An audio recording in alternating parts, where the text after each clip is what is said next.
For those of you who don't know what Ritual is, here's kind of the quick three-slide summary, 3-point summary. So it's basically mobile order and pay.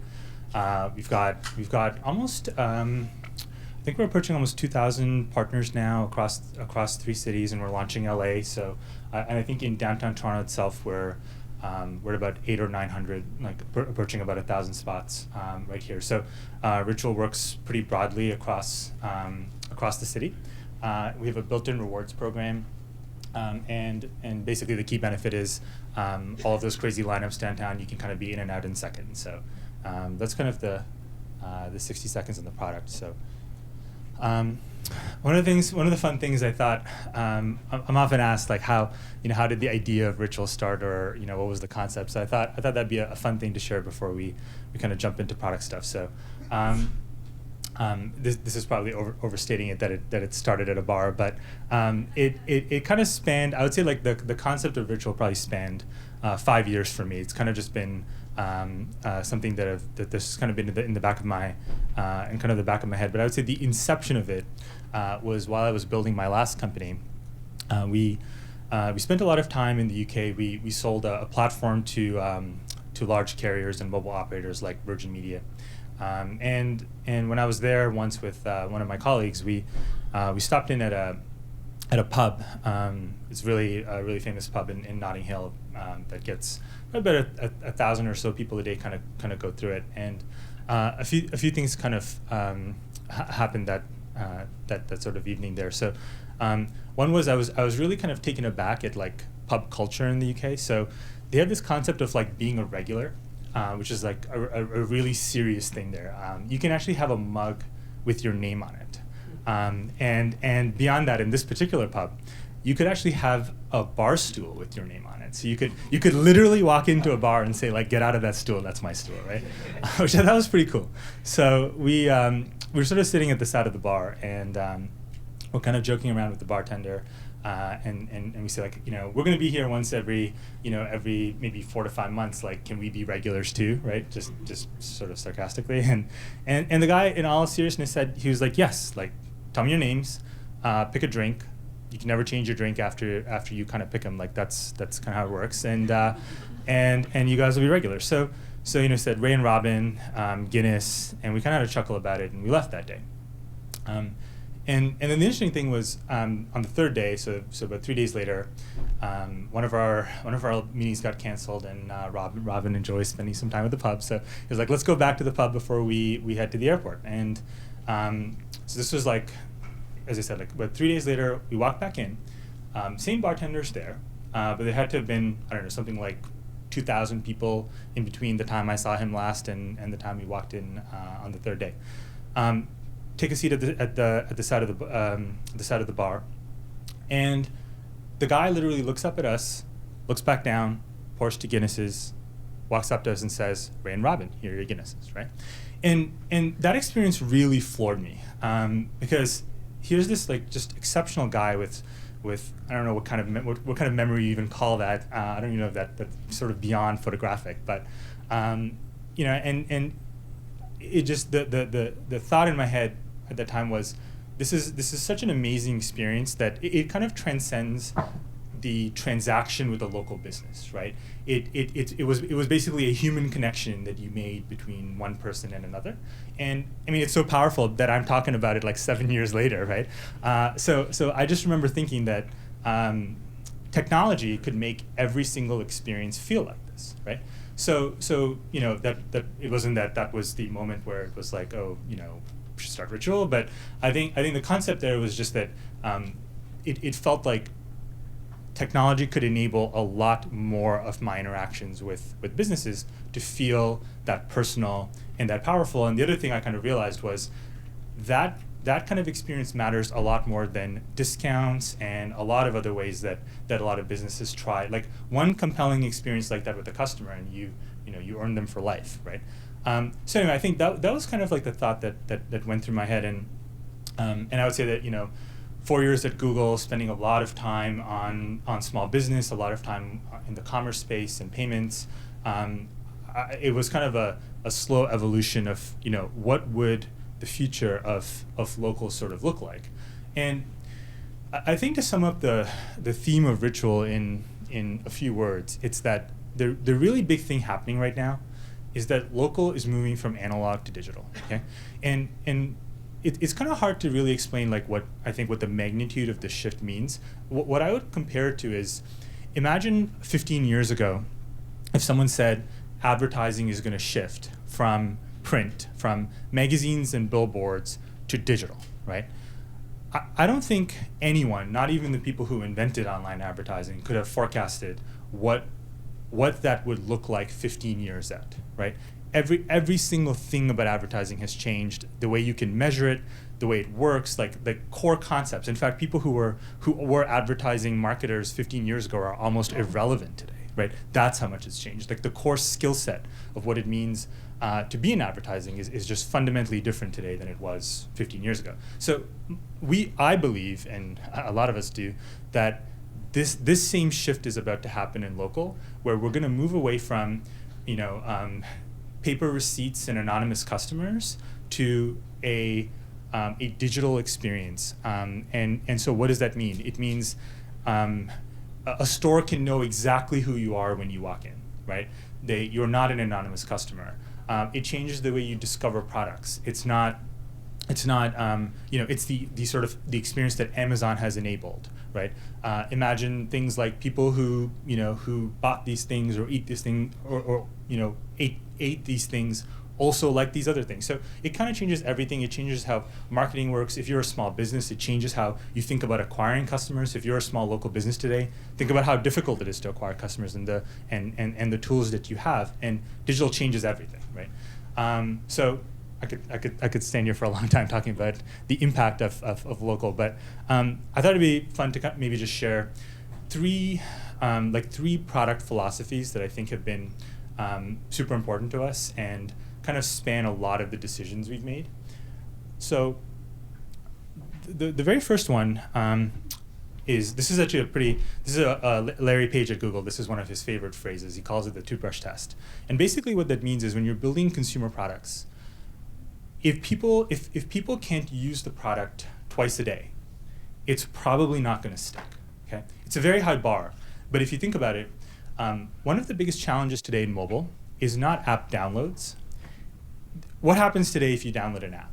It goes on the third fold of your iPhone, right? The place where apps go to die and get uninstalled, 30 days later when you need to free up memory on your phone.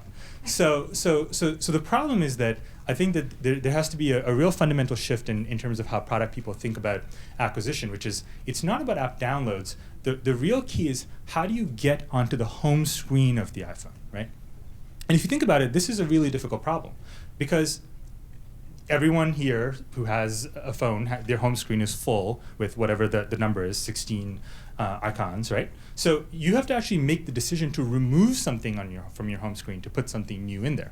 And I would kind of encourage people to kind of think about it that way, which is if you're building an app, what is someone going to replace to make room for it? Because that is literally the point that we are at, right? So the way we tackle the problem is everyday frequency is the answer, right? If it's not about revenue, it's not about dollars. That's not what matters to consumers. What matters is if I use the thing every single day, ideally multiple times a day, that's the thing that I'm going to make room for on my home screen. And so when you actually think about it, and if you believe that the world of local commerce is going to change, right, and that people are fundamentally going to transact with local businesses differently, and you wanted to pick an entry point, and you're designing for frequency, the funny thing is there is only one answer, which is quick service restaurants. There's literally no other vertical that people transact on a daily basis. If you think about like where you tap your card or swipe it, right? And so funny enough, this was almost a by deduction we kind of got here, which was there's just no other option if you care about everyday frequency, right? And so the food space in the U.S. it's very, very large. It's $750 billion of spend. Canada is about 10% of that, so add another 75 billion, right? So this is almost $1 trillion market just in North America, many trillions globally. So food is a very large space, and talking about food generally is it's kind of like talking about commerce. Like it's just so broad that you almost have to segment it. So there's kind of, you can think of it as like there's three key segments in food. There's sort of table service restaurants, so that's where you get served, right? QSR are, think about your typical coffee experience or how you'd go in, so there's no table service, you're ordering at a station and then you're picking it up from the pickup counter, right? So McDonald's is like the quintessential example here. And then the other category is, it's a lot of sort of non-retail things like corporate campuses and like military bases and things like that, like things that are kind of off not public, right? So this is, most delivery companies and food companies kind of play in the top two spaces, and so table service really maps well to delivery. It's dinner for two. It's mostly from restaurants. Open table plays in the high end of that with reservations for fine dining, and in the world of QSR, there's a lot of negative things about it, which is that you're selling $3 coffees and $8 lunches. So the revenue is very small. But what it has going for it is it makes up 80% of the 60 billion restaurant visits that happen every year, right?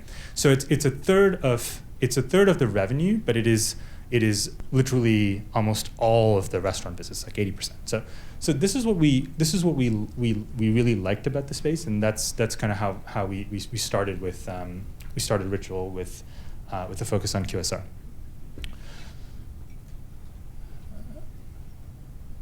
Okay. So one of kind of our core product learnings very early on is that with local especially, digital is only half the experience. And what I sort of mean by that is, if you just take like Uber as an example, they can have the most beautiful app in the world, but if a car shows up and it's dirty and the driver's rude to you, it doesn't matter how beautiful the app was, you would still have a really crappy experience, right? When I was at Google, I was involved in the launch of Google Express, which was same-day shipping from big retail stores to your door. And one of the things we learned there as well was there's that interaction moment between a driver, one of our delivery staff, and the customer. And what we realized was you kind of take this for granted. You're like, well, they'll pick it up and somehow they'll just deliver it, right? Like, who cares how they do it? And we learned very quickly that it mattered a lot. The interaction. So it's really weird as a product person. You wouldn't normally think about. You wouldn't really think about even addressing that sort of experience between that interaction. And it turns out that we actually started a project, and it was called the At the Door Experience, and it had a PRD, which was like, what is a good experience at the door? How do we make it such that it's not awkward, for the person sort of answering, et cetera. So the point is that I think in local, it's especially like people who like us who like digital products, you tend to just overlook the real world aspect of things. And I think it's super important to keep that in mind. And if you think about Ritual, so this kind of goes back to the experience I had. You can see how that's kind of baked into Ritual, right? So this is what it actually looks like on the restaurant side for any of you that were wondering. So when you place an order, there's a profile picture, a name, and there's actually a visit count. And that's super powerful, because imagine a business being able to know, oh, this is the first time someone's been in my store. So obviously making a really good impression here is going to matter. This is how I earn a customer. We have a number of customers who have like triple digits, like 300, 400, 500 at coffee shops especially. And so we have some coffee shops that are able to celebrate like in a small way, like, happy 400th visit, right? And these small little things sort of make a big difference. So we've kind of paid a lot of attention to like, what is that experience at the store, and this didn't happen accidentally, right? The level of personalization that our partners are able to do to because they don't have a long interaction with you, it's a super short interaction. In fact, if you think about it, if you are in a store for more than 30 seconds, we failed in our value proposition, right? So by definition, this has to be literally a 10-second in and out experience. So how do we make this a really powerful experience, even though it's so short? And the advantage that our partners have is they know your name, they know something about you, they can recognize you walking in, and ultimately what that means is you can feel like a regular when you walk in. You can feel the way that I felt, at that pub in the UK every single time. And this is really impactful, because when you this is not about discounts or or marketing. This is just about fundamentally delivering a better experience to people. And what happens is people are so floored by this little experience, right? It's like it's something as simple as like Happy Monday, Ray, on a Monday. It's like it's just thoughtful, and it makes you feel like you're not just one in 1,000 people going into the store. They know your name, you matter. It's the human connection, right? That's kind of what everyone's looking for, and as a result, a lot of these stores get hundreds, if not thousands, of impressions on social media. People just being like, "That was an amazing experience," right? So anyway, this is something that it didn't happen accidentally, and we actually have we almost, when we make any product decisions, we literally look at it that way, which is half of this is the digital side and half of it is what happens in the real world and what does that look like. And we didn't always see it that way, but after a lot of learnings, we've kind of gotten here where it's literally half and half, right? So we kind of take this super seriously. I think the other one that this is kind of a belief that I've held for a long time, which is that a lot of times the mistake that's made in digital is you try to replicate what's possible in the real world, and usually stuff that happens in the real world, it kind of works, and just simply trying to replicate it in digital, it has the friction of adopting something new, but usually not enough of the benefit of doing something new. And so I'll kind of give you an example of what I mean. This is kind of one of the earliest times that I picked up on this. So I was at BlackBerry from 2004 to 2007, the golden years of BlackBerry, and that was when we launched sort of some of the very first consumer mobile devices like the Pearl and the BlackBerry Bolt. And I remember we had these debates all the time with the product team there on, when is a camera on a phone gonna be better? Like, when are people gonna stop carrying around point-and-shoot cameras? It just sounds like a crazy thing to be talking about today. But like 10 years ago, this was like a real debate.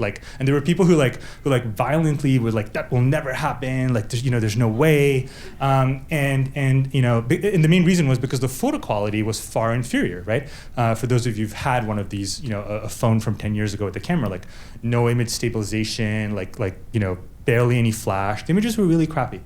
And I remember about 10 years ago being out with some friends, and one of the girls that I was out with had a point-and-shoot camera attached to her purse, and when she wanted to take a picture of something, and she pulled out her phone. She pulled out I forget what kind of phone it was, but some phone with a really crappy camera, and she pulled out her phone and she uses the phone to take a picture, right? And I remember just thinking, like, that's a strange thing to do when you have like literally a 10x better camera right beside you, right? And so I asked her, I said, why, just curious, why'd you use the phone, not the camera? And the answer is because she was sharing that picture on social media. And that's when the light bulb went off in my head, which was, the phone's not gonna win because of picture quality. And today that's how it's dominated, right? But the phone won a long time ago. The phone won because it fundamentally changed what a picture was. A picture became not a picture, it became a means of communication. It is a fundamentally different vector, right? And that's why the phone won a long time ago. Way before it became just like, you don't even buy a point-and-shoot camera, right? So this is what I always look for. When I look for big trends in sort of digital, the thing I'm always asking myself is, what is the one thing we can do here that is just not possible in a world that's not digital? And if you kind of approach things that way, you'll hold yourself to like a really high bar here. So I'll give you a really simple example of something that we did with our loyalty program. So one of the biggest problems with loyalty programs today, a lot of restaurants have loyalty programs. Many of them don't run them anymore because they've kind of concluded that the ROI is pretty bad. So if you think about a typical like buy 10, get one free model, right? So Subway used to run this a long time ago and they stopped, right? The problem is you're giving, so who opts into your loyalty program? Your best customers only, right? Because why would someone who visits you infrequently take your loyalty card? It just doesn't make any sense. And so what you end up doing is you end up giving away 10% to your best customers, right? And the way we thought about it, so we built our loyalty program literally in like one or 2 months, okay? And what we were trying to prove is not that, it turns out that we in about 2 months built probably the most sophisticated loyalty program in the restaurant industry, but the reason for it was not because of magical technology. It was because we approached it with from a very different view, which was, what can we do in digital that you could not ever replicate in the real world with paper receipts and punch cards? And the answer was, we can market to people on a one-to-one basis. We can measure people's individual frequency with individual places they visit. So we know that so-and-so visits this restaurant every week, whereas the other person maybe visits every 2 weeks. And by doing that, it's a very simple algorithm. It literally just takes your average visit frequency and encourages you to come back just a little more often than you normally would. And restaurants, for them, it's a win for everyone, right? So now consumers are able to get incentives that they would never have had in the real world, because most of our partners don't run any loyalty programs because they've concluded it's a waste of money, right? So most of the people who run of the partners who run a rewards program don't even have a loyalty program in store. So for customers, this is a big win. They're basically getting preferential pricing on Ritual. And for restaurants, this is amazing, because they know that when they're giving an incentive, it's very high ROI, because they're actually getting people to change their behavior and come back more often than they normally would.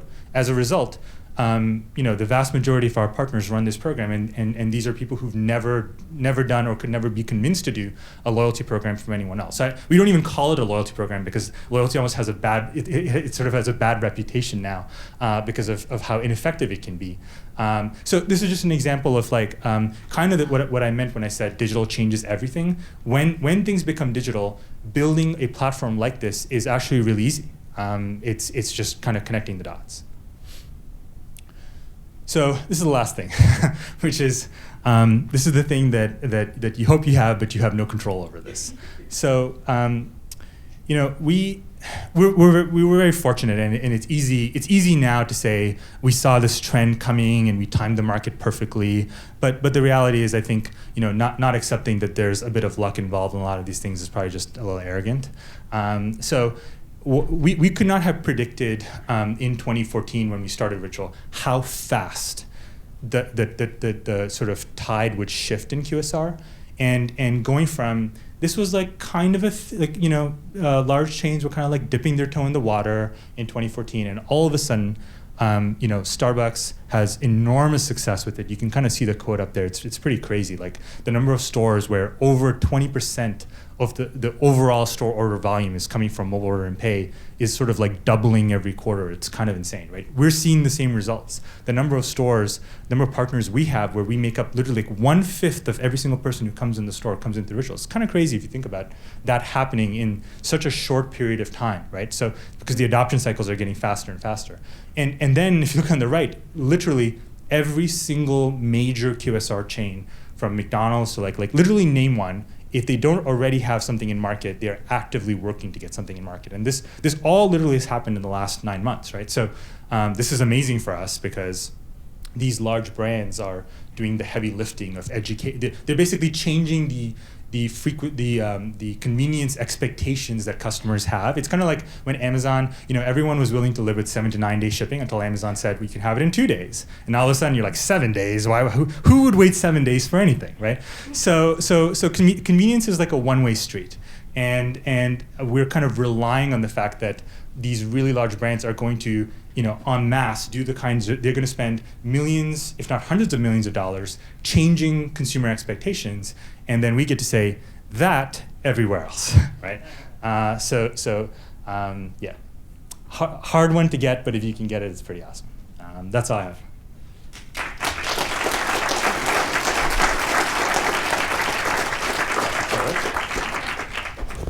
We've got some fun way of doing the whole thing. Yeah. Oh, I see. I gotta throw this mic to the person who wants a question, apparently.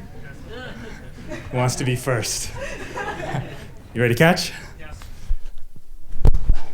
Hello. Whoa. So, after Ritual has launched, how often do you find yourself using it? Right after launch, did you go out there yourself and start using it to get your food faster?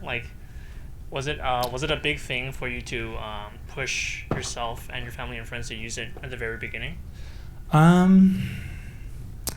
There's Was it a big thing? So we kind of cheated on how we solved that. So we actually run a reasonably popular. So a lot of companies actually run their lunch programs on Ritual, where if they want to give their employees a lunch perk rather than doing like catering and stuff, they can just literally load $15 or $10 of Ritual credits on every employee's account every day.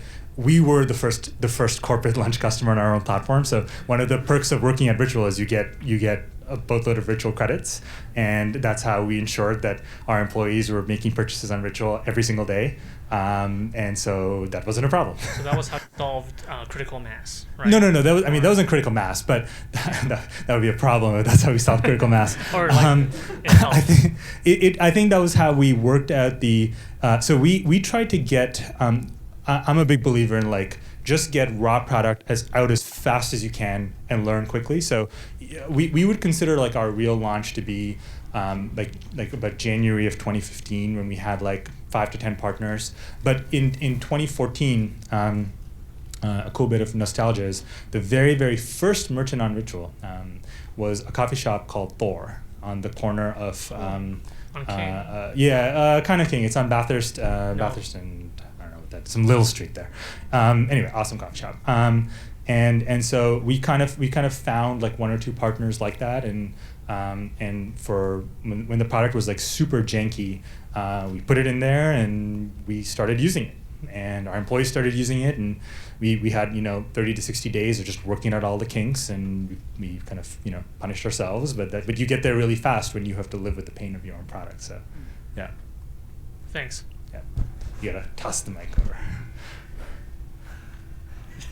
This does seem. It seems a little dangerous, yes. It's very strong. You can throw it. All right.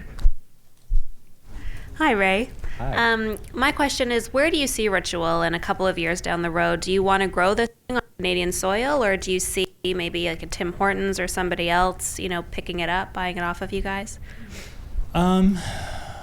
Yeah, I don't. We're trying to build. I mean, one of the decisions we had to make at a sort of a very early phase of our company was, do you want to build something big in Canada, or do you want to build something big in the world?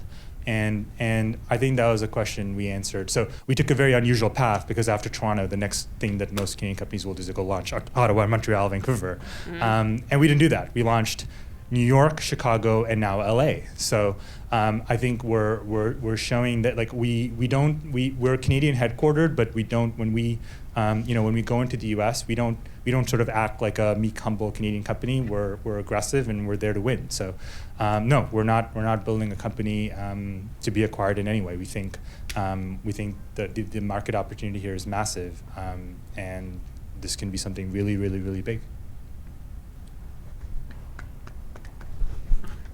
Yeah, let's echo that.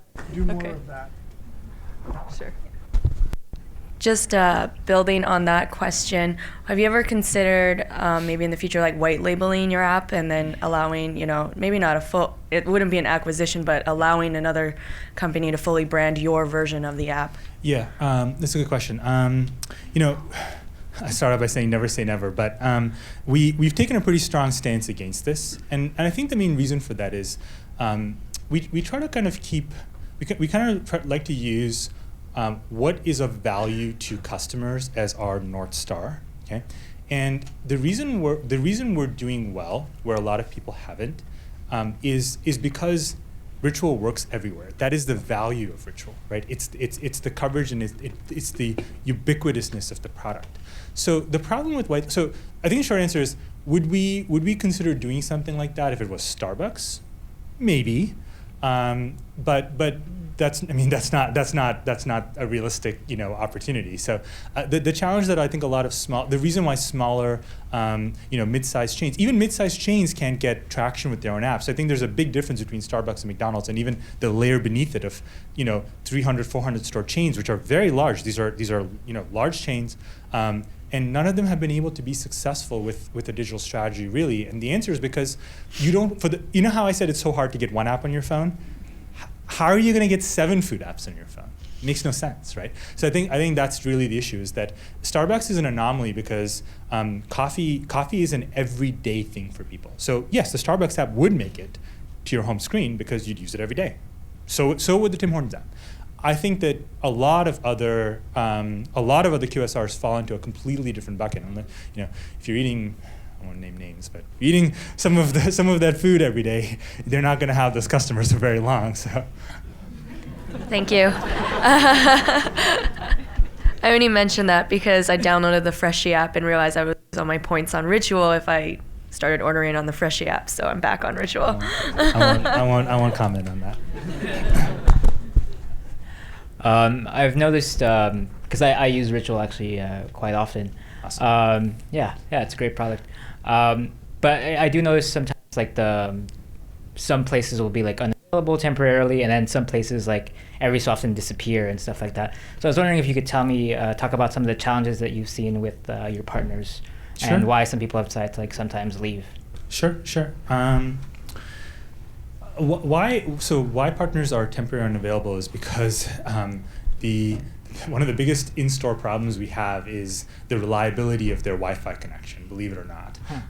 They have the crappiest Wi-Fi hardware in the store, and it basically the service levels of these things. So we actually have invested in like backup SIMs and all kinds of stuff. It's a huge pain. So that's what causes sort of like temporary sort of interruptions in it. I think there's a number of reasons why you'll see partners disappear from Ritual. Probably the most, I think we're very fortunate. Our churn rate of actually merchants who choose to leave us, who are still in business, is insanely low. It's very, very, very low single-digit percents. It's so infrequent that it'd be even hard to really give you a trend as to why that would be the case. I would say what happens a lot is we try our best to pick partners. So one of the things we like to say is like, partners can't be on Ritual. We choose partners to be on Ritual, and one of the things we try to do is pick winners ahead of time. Mm-hmm. And we actually have we do a lot of data science of looking at all of the signals available online through a number of different. There's a lot of information online on our ability to predict how a partner would do on Ritual. We're right a lot, we're wrong sometimes, and partners go out of business. You heard the Touch Bistro stats of how many restaurants fail within 3 years, and so right. That's a reality. I'd say there's a number of reasons like that. Okay. All right. Thanks. Yeah. Who wants it?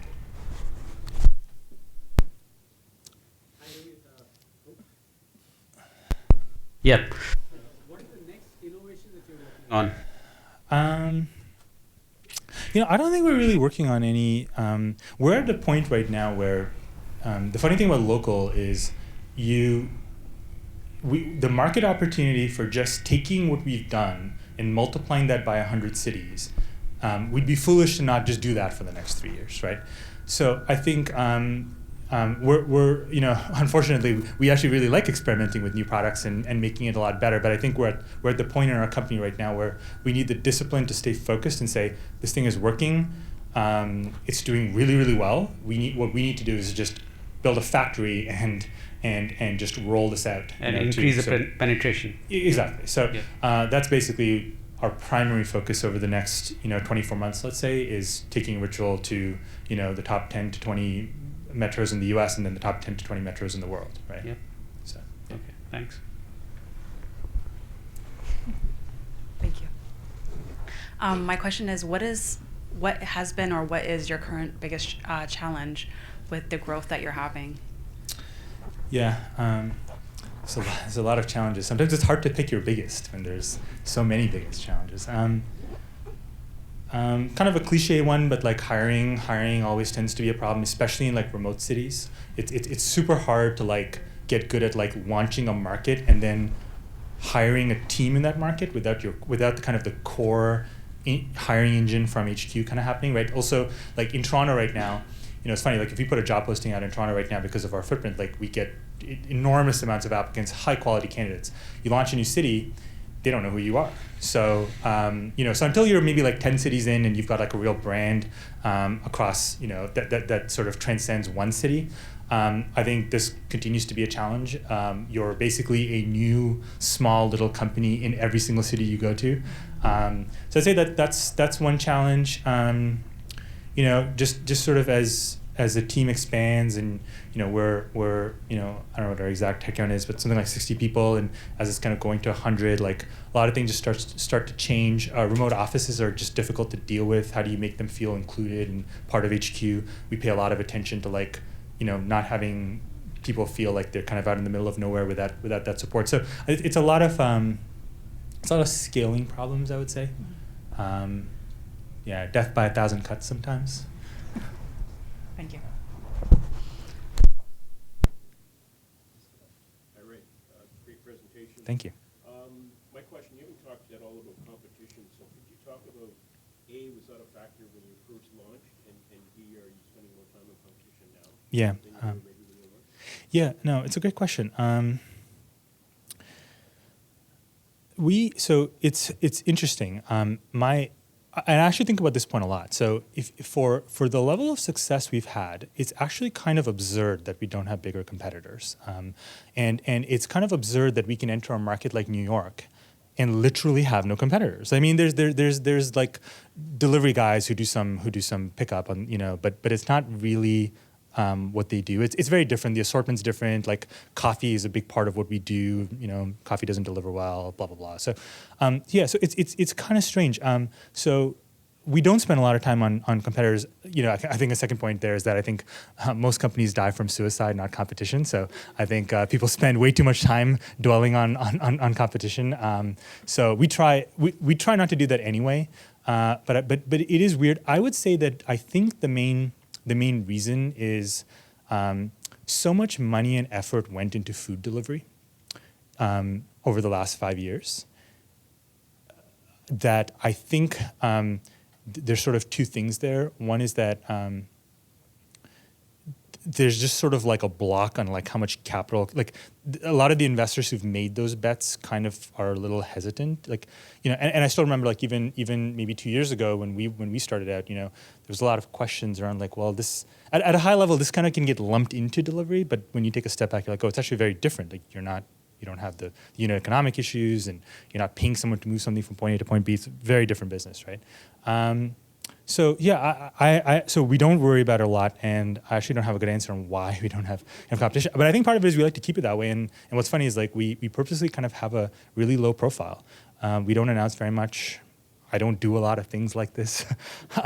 We kind of think that the longer we can keep it that way, the better. How awesome would it be for us to be able to launch 10 U.S. markets and still not have a competitor, right? So I think yeah. One more question, apparently. Okay, hi. Oh, sorry, I just say it this way. So I used to work in a restaurant when I think Richard just launched. So you used to pick up calls, and then you have device right now. So my question is that right now every restaurant they kind of have free iPads or iPods, and Foodora, Uber Eats, and Ritual. So Yeah. like, how do you see the future of it? Because as a server before, one of the problem really annoys servers is that you have 3 different devices and they all ring at the same time, and it's really hard to handle. So do you have any, how do you envision the future? Yeah. For those of you who didn't hear that question, I think that's a very insightful question to end the talk with, which is a lot of restaurants have a number of different devices for a number of different food services, delivery, pickup, et cetera. And 3 is actually an understatement. I've seen 6 or 7. It's pretty nutty. So I guess I'd kind of answer it in 2 ways. One is that one answer would be the ROI on these devices is very high if you think about it. So, using up that much of counter space on a device that can result in tens of thousands of sales coming in a month is pretty good. I'd probably have many devices if I knew that each one of them could bring in, thousands of dollars in sales. So that's why they do it, because they're not crazy. So I think that's how we've kind of gotten here. It's an interesting question on like, it is a problem. I think that it will be solved. I don't know if it's a burning problem, because the thing is, like, when you go outside of a lot of major metros like this, they don't have that problem. And even here, if you think about it, like, I'll tell you what it is. The busiest restaurants have that problem, but a lot of restaurants may only have like one or two of these. So it's kind of a spectrum.